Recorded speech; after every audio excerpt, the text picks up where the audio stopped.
報告であれば、まずは結論から言えばいいし、そういうことを一つ一つ気をつけていけばいいと思うんですよね。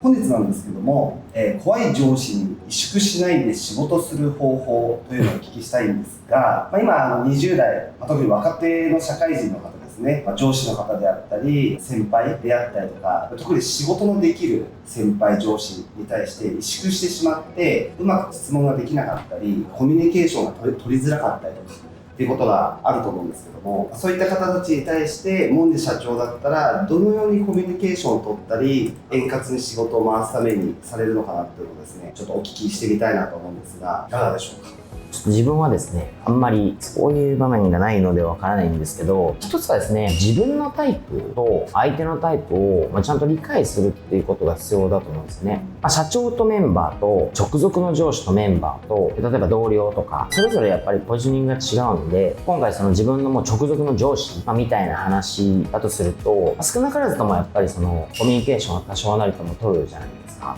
取り続けますし、なのでまず自分のタイプがどういうタイプかっていうことと、相手のタイプがどういうタイプなのかっていうのをしっかりと確認するというか、見極めるというか、考えた方がいいなと思うんですね。人って自分の価値観でやっぱものすごく動くので、主観がすごい走りますから、自分が言いたいことを言う、みたいなやっぱ傾向とか、自分が大切だと思ってることはもちろん言ってしまうんで、でもそれって人から見たらどうでもいいんだけどみたいな話って結構あるんですよ。なので何か喋るときに一呼吸置いて、何を伝えたいのかとか、相手に何を返してもらったらそれが伝わったのかなとか、もしくは自分が欲しいものなのかっていうのをちゃんと考えて整理して喋ればいいだけだと思うんですよ。大体のパターンですけど、要は仕事ができる人、ほとんどの人はですね、しっかりとロジカルで時間が貴重な人が多いと思うんですね。例えばもう本当シンプルな話、結論から喋ることを心がける。上司だったらもうそうですよね。あとほうれん草とかよく言いますけど、これは報告なのか連絡なのか相談なのかとか一旦考えて、報告であればまずは結論から言えばいいし、そういうことを一つ一つ気をつけていけばいいと思うんですね。もう一つは自分サイドで考えた時に結構ブレーキがかかってることが多いんですよ。例えばじゃあよくあるのが、仕事できる人にこの人怖いからあんまり変に喋りたくないとか、報告にビビるとか、要はそういうことですよね。それすらも勝手に自分が思ってることじゃないですか。例えば言い方とか雰囲気とかを勝手に自分が判断してるだけじゃないですか。だって何の事実をもってこの人が怖いとか、何の事実をもってこの人が嫌だとか決めてるのは自分ですよねと。例えば上司にめちゃめちゃ怒られましたと。という時に受け取る人の価値観で、例えば A さん B さん C さんがいるとして、 A さんはめちゃめちゃ怒られた時にもう本当に落ち込む、なんて俺はできないんだ、例えば自責にする人で、 B さんはなんであいつあんなに怒ってんだよみたいな、なんで俺があんなにやつに言わなきゃいけないんだみたいな怒る人とか、 C さんはもうそもそも聞いてない、あれ怒ってたっけさっきみたいな、要は同じ事象じゃないですか。上司がただ怒ったっていう事象、受け取り方によって人それぞれもう感じ方が違うんで、これっていうのはやっぱ自分の価値観なんですね。今までの人生の経験からすごい怒ってる人に対して自分がどういう価値観で来たかだけの話なんで、そもそも結果この人怖いから喋るのあんまりやめとこうっていうのは勝手な自分の価値観なんで、まず一旦それをなるべく外しに行く。うわーって怒られて、今まではいやーなんで俺こんなことしてしまったの、怒られるぐらいのこうやってって自責するけど、いやこれは勝手に自分が怒られたイコール自分が悪い、自分を反省するみたいなタイプだっただけなんですよ。それは別に自分が思ってることだから、それで嫌われたみたいな過去があったとしたら、この人私のこと嫌いだから怒ってるんだみたいな勝手に思ってるだけなんですよ。別に向こうからしたら別に嫌いだから怒ってるわけじゃないしみたいな、だからぐっちゃぐちゃになってくるんですよね。冷静に事実だけ見てシンプルに怒ってた、なぜならば自分はそれに対してこう思ったけど、なるべくそれを自分の感情を取り除いていって、具体的になんで怒られたのかとか、そういうのを考えていくと、そんなに別に大したことじゃないというかだと思うんですよね。会社で言ってるのはブレーキを外しましょうって言いますけど、起こった出来事に対して自分がどう思うか、それ自分の価値観だから嫌われてるとかこの人嫌だとか、そういうのは勝手に自分が思ってることだけですから、それは一旦やめましょうと。なんで冷静に感情を取り除いていって、事実のみ抽出していって、冷静になんでじゃあ怒られたのか、では次からどうするのみたいなのを考えるだけですよ。とにかくそういう意味で自分のタイプとか自分の価値観をちゃんと知って、自分はこういう出来事があったらこう思ってしまうから、それは自分が思ってるだけだからちょっと冷静になりましょうと。こうやって自分のタイプを知りながら対処していく。でもう一つは相手のタイプをちゃんと見てコミュニケーションを取る。報告の仕方もそうですし、例えば言わないこと。この人ここにうるさいからとか、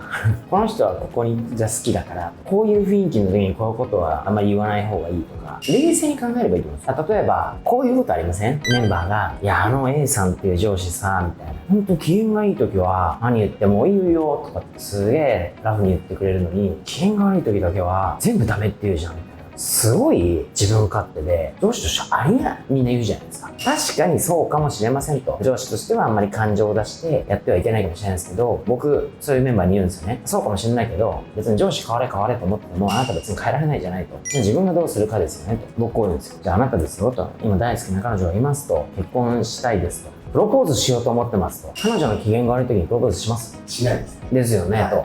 上司も一緒じゃないですか、人間なんだからと。自分が変えられることとしたら、自分の立場に立って彼女にプロポーズをして OK もらいたい時って、だって事実としては僕という結婚相手に OK するかのな話じゃないですか。いつ言っても変わらないですよね。だってその事実だけ考えて、僕という人間と僕というスペックを考えてとか、今までの付き合いも考えて OK のするだけだから、機嫌いい時だから OK する、機嫌悪い時だからノーするとか、関係ないじゃないですかって彼女に言ってくださいよ。相手も人間なんで、だって自分だってそうでしょと。正直に言うと、機嫌がいい時とか何かこう調子がいい時にちょっとチャレンジングなことを、例えばじゃあ子供でもいいですし部下に言われたりとか、やってみりゃいいじゃんとかって、よしやろうとかってやってみるかとかっていうくせに、機嫌が悪い時とかうまくいかないことがいっぱい重なってる時って、チャレンジは大事だけどちょっと今はやめといた方がいいんじゃないかな、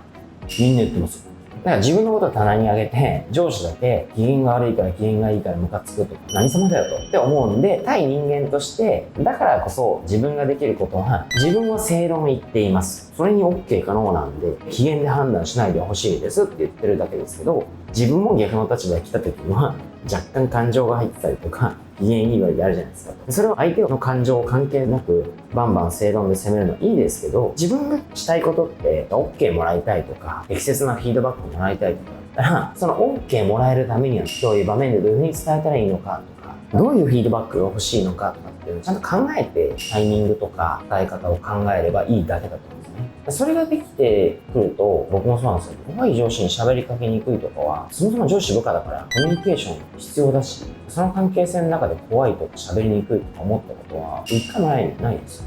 門司社長からすると、上司部下であったり、先輩後輩であったり、どのコミュニケーションにおいても、自分っていうタイプをしっかり冷静に理解をして、対する相手がどういうタイプの方なのかっていうことを、その感情を取り除いて、しっかり起きている事実だけをしっかり見てあげて、そこに対してちゃんと対処していくことが円滑なコミュニケーションにつながるっていうことなんですかね。なんかいつも言いますけど、コミュニケーションが別目的じゃなくて、仲良くなることが目的じゃないんで、自分がするべきことをする、結果を出すみたいな目的だから、それに必要に応じて上司と仲良くした方が結果が出やすいとか、イエスをもらいやすいとかだったら、それをちょっと手前の目的として置いてやればいいし、別に上司と仲良くする必要なくても、別に結果が出たりとか自分がやりたいことやれるんだったら、別に必要以上喋る必要なければないじゃないですか。別に仲良くなること目的じゃないから。アップルさんでどういうふうに仕事を円滑にするための組織づくりじゃないですけど、社員育成も含めてどういうふうにされてるかみたいなのはちょっと最後聞けると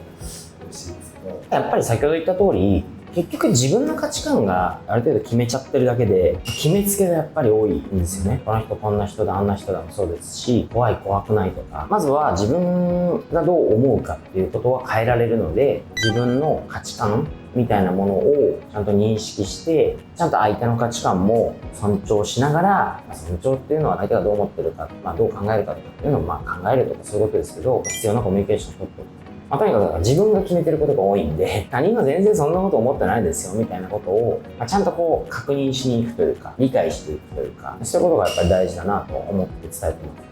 す。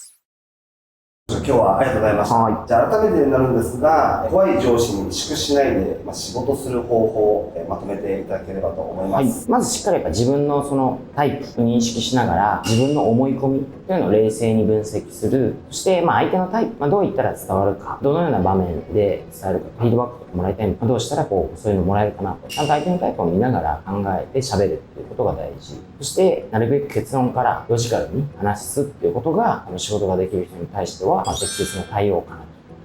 思います。